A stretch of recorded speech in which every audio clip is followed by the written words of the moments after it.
everybody, Jamie at shopmasc.com. Welcome to another MASC Minute. So back on the MASC Minute train.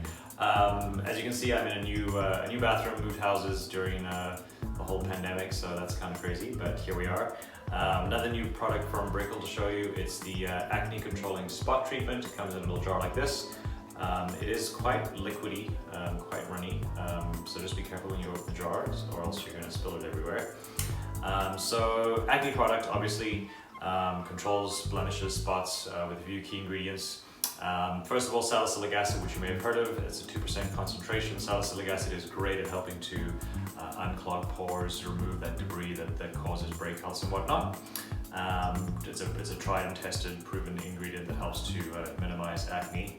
Other ingredients are witch hazel, which is willow bark extract, which is antibacterial, anti-inflammatory, and then witch hazel, which helps to minimize pore size, also helps to calm, soothe irritated skin. So overall, these ingredients are going to help to minimize the blemishes, calm down the skin that's irritated from the blemish, and overall just help the skin to look clearer and feel better. So yeah, if you're on the market for a completely natural, organic acne treatment product, check it out, shopmasc.com, the Brickell Acne Controlling Spot Treatment. And of course, it is available in our store in Vancouver too. Thanks for listening.